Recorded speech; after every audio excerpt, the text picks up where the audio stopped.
जी आपके चरणों में कोटि कोटि प्रणाम। जी गुरु जी मैं चंडीगढ़ से आई हूँ। 3 साल पहले आए थे तो आपके दर्शन नहीं हुए थे, तो आप आज कल आए, फिर अन्न क्षेत्र कराया यहाँ पे और कल दीक्षा भी लेनी। तो गुरु जी मेरा प्रश्न ये है कि जो बच्चे मोबाइल देखते हैं, पढ़े लिखे बच्चे और मोबाइल देखते हैं, तो उन बच्चों को आप क्या बोलोगे? उनको हम क्या बोलें, बताओ क्या बोल रहे हैं? आप समझा दो, घर पे देख रहे होंगे ना बच्चे। मोबाइल आपके कथा के माध्यम से बहुत सारे परिवर्तन परिवार में हुआ है, होता आ रहा है। और गुरुजी मेरा आपसे 2 प्रश्न था कि आज से 24 साल पहले मैं और मेरी पत्नी हम लोग गुरु मंत्र लिए थे, लेकिन 8-10 वर्ष पहले ही हमारे गुरुजी का देहांत हो गया। तो आपके कथा सुनने के बाद हमने निर्णय लिया कि आपसे गुरु मंत्र लेंगे बोल के। तो क्या गुरुजी हम ले सकते हैं? हाँ हाँ ले सकते हैं। तो कब? कल? हाँ कल ठीक। और दूसरा प्रश्न ये गुरुजी कि मैं कुछ सेवा दान करना चाहता हूँ। हाँ नाम लिखा लीजिएगा अंदर कार्यालय। तो मैं सीधे आपके हाथ चरणों में। ठीक है, अभी मिलेंगे, प्रश्नोत्तरी के बाद मिलेंगे, बैठिए। अच्छा अभी बस प्रश्नोत्तरी के बाद आप सबसे मिलेंगे अंदर, जरा राधे राधे। 5-10 मिनट। हाँ हाँ महाराज जी राधे राधे। राधे राधे। मैं बिहार का रहने वाला हूँ हाँ और कलकत्ता से आया हूँ आपके दर्शन के लिए। अच्छा टीवी पर रोज आपकी कथा 12 महीना सुनते हैं जी।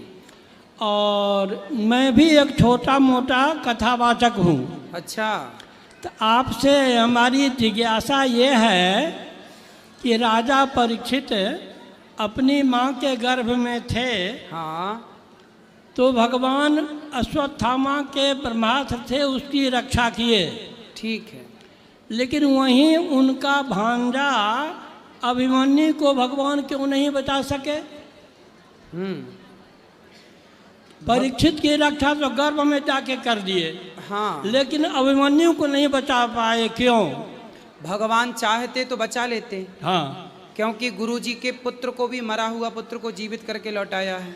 हाँ माता देवकी के 6 पुत्रों को जीवित करके लौटाए। हाँ तो भगवान तो चाहते तो कर लेते, हाँ। पर भगवान ने जान करके नहीं बचाया। अच्छा क्यों?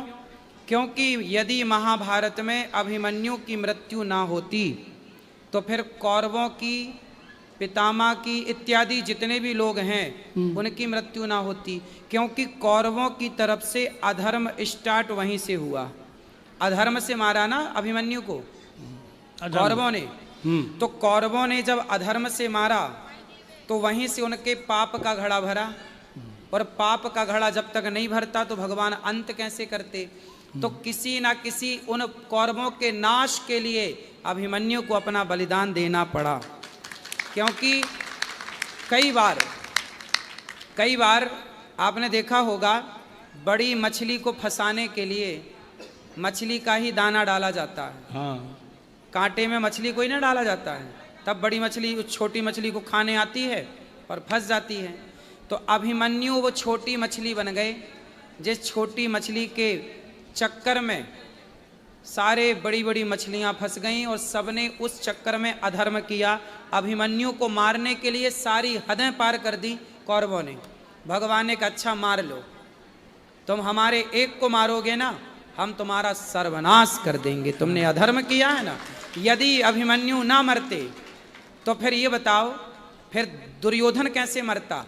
दुर्योधन की जांघों पे बाण प्रहार किया गदा का, तो दुर्योधन की जांघों पे गदा नियम, गदा युद्ध का नियम था कि आप जांघों पे नहीं मार सकते। नहीं। बलराम जी ने इसका विरोध किया था। तो भगवान ने बलराम जी को यही तो समझाया था कि इस दुर्योधन ने निहत्थे अभिमन्यु को मारा, तो जब इसने अधर्म किया तो इसके लिए भी अधर्म होगा। अधर्मी को अधर्म से मारना, हर बार अभिमन्यु का उदाहरण दिया गया। तो भगवान ने खुद चाहा कि अभिमन्यु की इतनी ही आयु थी, और सच बताएं अभिमन्यु इतने के लिए ही आए थे। अच्छा। इस लीला के लिए ही आए थे। इसलिए भगवान ने कहा कि बहन यदि मैं तुम्हारे बच्चे को बचाता हूँ तो आने वाले युगों की बहनें कहेंगी कि अपने भांजे को बचाया, क्या कन्हैया हम तुम्हारी बहन नहीं हैं, हमें नहीं बचाओगे? इसलिए भगवान इस प्रकृति के नियम को भी तो नहीं बदलना चाहते थे। ये मृत्यु लोक है। फिर एक अभिमन्यु को बचाते तो फिर सारी बहनें बोलती हैं कि हमारे बच्चे को भी बचाओ।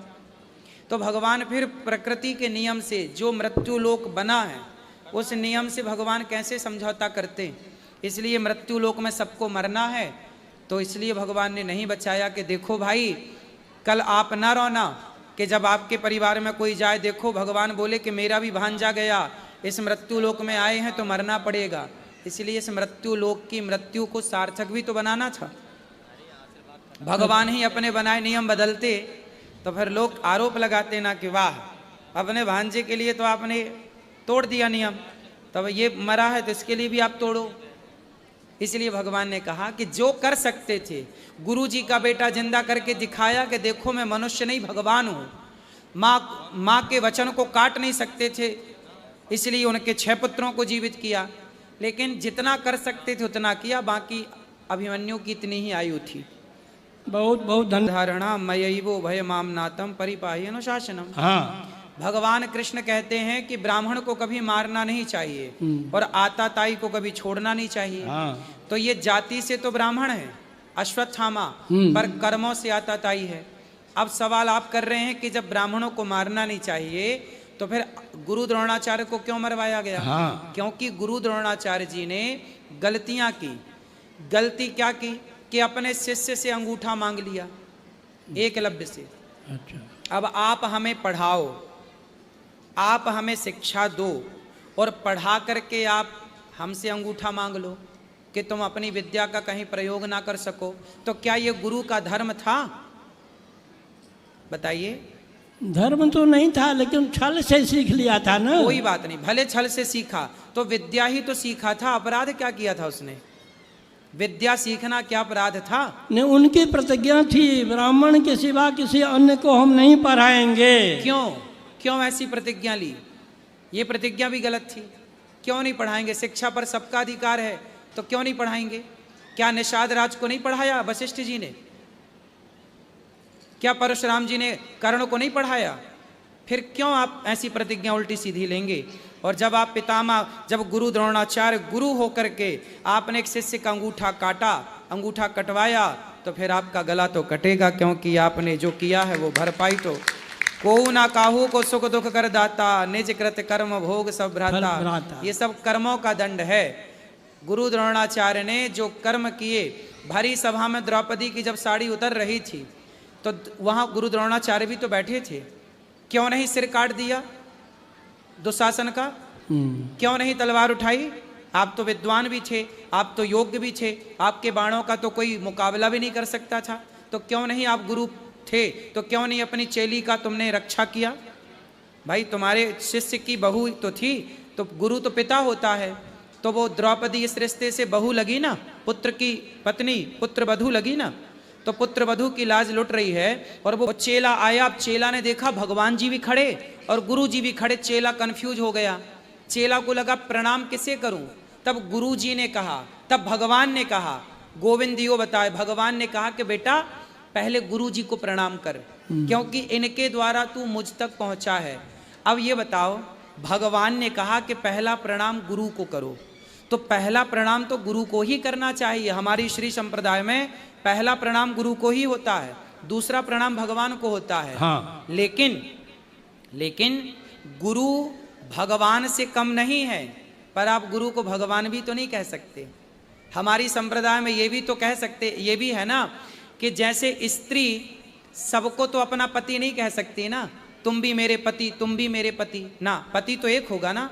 जब पति एक है, दो नहीं हो सकते, तो भगवान एको ब्रह्म द्वितीयो नास्ति, जब ईश्वर एक है तो फिर दूसरा कोई भगवान कैसे हो सकता है? भगवान तक पहुंचाने का एक रास्ता देते हैं गुरु। भगवान से कम, मैं भी अपने गुरु को भगवान से कम नहीं मानता, लेकिन भगवान तक पहुंचाने वाले गुरु जो हैं, भगवान अलग हैं, गुरु अलग हैं। लेकिन जब आप उस तत्व की दृष्टि से देखेंगे तो आप ठीक है कि वहां पहुंच गए, उस दृष्टि से देखा तो गुरु और ईश्वर को एक मान लिया। इसी चक्कर में फ्रॉड तो हो गए, बहुत सारे गुरु घंटाल अपने को ही भगवान कहने लग गए, अपनी पूजा करा रहे हैं। अब भगवान की पूजा कोई नहीं कर रहा, गुरु की पूजा कर रहे हैं, तो अब बताइए इनका उद्धार होगा? आजकल लोग गुरु के चक्कर में भगवान की पूजा नहीं कर रहे हैं। अब बताइए, नारद जी गुरु हैं, नारद जी ने मंत्र किसे दिया? ध्रुव जी के गुरु कौन है? नारद जी हैं। तो नारद जी जैसे गुरु मिले तो ध्रुव जी ने नारद जी के पांव तो पकड़े, मंत्र तो लिया, पर ध्यान भगवान का करके भगवान को पाए ना। क्या ध्रुव जी ने नारद जी को ही भगवान मान लिया कि आप ही भगवान हैं? जब ध्रुव जी नारद जैसे गुरु को पाकर के जब उन्होंने भगवान में मन लगाया, तो हम भी गुरु को पाकर के भगवान में ही मन लगाएं। सही है? सही सही है? हाँ हाँ सही है। आप संतुष्ट हुए? हाँ ठीक है। पूरे संतुष्ट हुए कि थोड़े? पूरा नहीं, पूरा संतुष्ट नहीं हुए। तो बताइए कैसे होंगे पूरे संतुष्ट?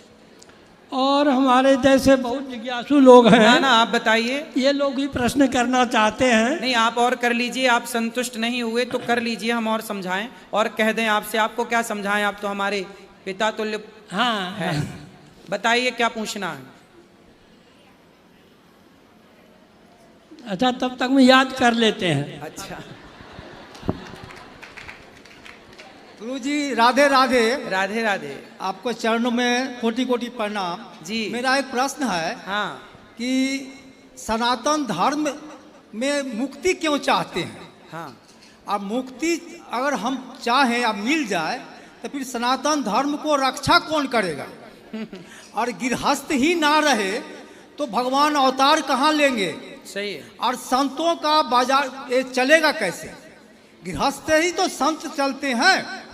अच्छा। गुरु महाराज के यहाँ हम आते हैं तभी तो हम एक साथ होते हैं। एक साथ हम कैसे जुटेंगे? तो हिंदुओं का रक्षा कैसे होगा? ये राष्ट्र की रक्षा कैसे होगा? देश की रक्षा कैसे होगा? इन अताइयों को कौन मारेगा? अगर योगी जी ना रहे, ना आवे, मोदी जी ना आवे तो चाइना ठंडा होगा, पाकिस्तान ठंडा होगा, मुस्लिम राष्ट्र ठंडा होगा। मुस्लिमों का वध कौन करेगा? सही ये राक्षसों को कैसे मारा जाएगा? ये आप जितने इस्लाम धर्म के राक्षस हैं, आज बताइए जो हिंदू सनातन धर्म कितनी आदि धर्मों है और उस पर दबदबा बना रहा है। सही है। तो हम अगर मुक्ति पा लेंगे तो हिंदुओं का रक्षा, राष्ट्र की रक्षा, सनातन धर्मों की रक्षा, ऐसा है ना? संतों की रक्षा कौन करेगा? मुक्ति पाने के पहले इनको ही मुक्त करते चलेंगे ना, तो हो जाएगी मुक्त रक्षा। कैसे चलेंगे? हम अगर इनको ही मुक्त करेंगे पहले। मुक्ति पाते पाते जनसंख्या में कम हो गए। हमारा जनसंख्या तो सबसे अधिक होना चाहिए। 2 करोड़ का आयु है मेरा सनातन धर्म, और 350 बरस 250 बरस वाले कितने हो गए? 57 को देश है। सही है। तो और हमरा कैठो है? हम तो कहते हैं आप सभी बुजुर्गों को अब तलवार उठा के शिवाजी बन जाना चाहिए। बिल्कुल तलवार उठाना चाहिए। हम क्षत्रिय हैं, राजपूत हैं, सोमवंशी हैं। हाँ हम अर्जुन के वंशज हैं। हाँ तो हम आप लोगों अभिमन्यु को के शुरुआत वंशज हैं, करनी राजा चाहिए। परीक्षित सुनो, के वंशज हैं। जब आप बड़े बूढ़े आगे बढ़ेंगे तो हम बच्चे दौड़ेंगे बस। हाँ इसलिए तलवार उठाना चाहिए। सही है। और मुक्ति नहीं पाना चाहिए। सही है। हमरा मत है तो जो चलो मुक्ति फिर ना कोई पाए। मुक्ति कैंसिल। मुक्ति को कैंसिल कीजिए। ठीक है। और आप शिक्षा दीजिए जो कभी कोई मुक्ति ना चाहे। और क्या चाहे? जन्म ले, सनातन धर्म में जन्म ले, और हिंदू का धर्म ले, भारत में धर्म ले, जन्म ले, और सनातन धर्म की रक्षा करे, राष्ट्र की रक्षा करे। देखिए मैं बात करता हूं मुक्ति की, ना तो मैं मरने के बाद की मुक्ति की बात नहीं करता। मैं बात करता हूं जीते जी मुक्ति। हम जीते जी मुक्त हों। हम संसार में रहते हुए भी संसार के विषयों में लिप्त ना हो, ये जीते जी मुक्ति है। उसका अर्थ वो हम लोग अलग सोच रहा है। हाँ, वो मुक्ति का मतलब भगवान में विलीन हो जाना। हाँ, वो प्रभु श्री कृष्ण में विलीन हो जाना। वो भी एक अलग मुक्ति, वो भी मुक्ति की परिभाषा है। पर मुक्ति की शुरुआत यहाँ से हो कि हम जीते जी सबसे मन हटाएं और अपने राष्ट्र के लिए लड़ें। हाँ। भगवान कृष्ण ने भी अर्जुन को यही कहा, ए अर्जुन उठा अपना गांडीव और इनको मार देना ही तेरा धर्म है, मार। हाँ। और एक और प्रश्न है। हाँ। कि राम को तो पहचान नहीं पाए, वो कैसे उनको हम भगवान माने? कौन नहीं पहचान पाया? वो परशुराम। परशुराम जी नहीं पहचान पाए। कहाँ? तो तलवार क्यों उठाए? ऐसा है ना, परशुराम जी ने पहचान सब लिया, समाज पहचान पाए, इसके लिए लीला थी। अब माता सती कह रही हैं कि ये भगवान होते तो खुद के पत्नी को ढूंढ ना लेते कि रावण ले गया है। अब माता सती शंकर जी की पत्नी को हो गया भ्रम कि ये भगवान नहीं हो सकते। शंकर जी ने कहा ये भगवान राम हैं। बोले भगवान होते तो काहे कह रहे हैं हे खग मृग हे मधुकर श्रेणी तुम देखी सीता मृग नैनी, ये भगवान नहीं है। माता सती परीक्षा लेने चली गई राम जी की और परीक्षा में फेल होके आ गई। यदि माता सती को भ्रम ना होता तो आज तक संसार के प्रत्येक व्यक्ति को भ्रम होता। इसलिए माता सती को भ्रम हो गया कि इनके भ्रम को दूर कर दिया जाएगा तो आने वाली पीढ़ी किसी को भ्रम नहीं होगा कि राम मनुष्य है कि भगवान है। इसलिए परशुराम जी को भ्रम हो गया, इसलिए हो गया, लीला थी वो, ताकि समाज पहचान जाए कि ये राम मनुष्य नहीं है, भगवान है। भगवान। यदि परशुराम जी को संदेह ना होता तो लोग कहते वाह आप कैसे कह रहे हैं कि राम भगवान है। फिर आप प्रमाण मांगते कि राम भगवान है, तो क्या प्रमाण होता। अभी ये प्रमाण है कि परशुराम जी को भगवान ने अपनी भगवत्ता दिखाकर सिद्ध कर दिया कि देखो मैं भगवान हूं। तो वो लीला प्रकट करनी थी ना। और नाक काटा गया था हाँ, ये लक्ष्मण के द्वारा या शूर्पणखा को, तो नाक ढक करके चलती है। आज क्या बुर्का लगाती है वही उसी का वंशज है क्या? ऐसा कहते हैं कुछ लोग, लेकिन शूर्पणखा देखो, शूर्पणखा भी थी तो हिंदू, हाँ थी तो हाँ हिंदू थी, हिंदू थी, ब्राह्मण की बहन है, रावण हाँ, ब्राह्मण है, हिंदू ही थे। और हिंदू सारी जिंदगी सारे जन्म सनातनी ही रहेगा, वो कभी वो नहीं हो सकता जो आप कह रहे हैं। वही शूर्पणखा अगले जन्म में कुब्जा बन करके आई, और कुब्जा बन करके आई और कृष्ण को पाया। अच्छा, शूर्पणखा की गलती ज्यादा नहीं थी, वो राम को प्यार करती थी, और राम को प्यार करना गलत है क्या?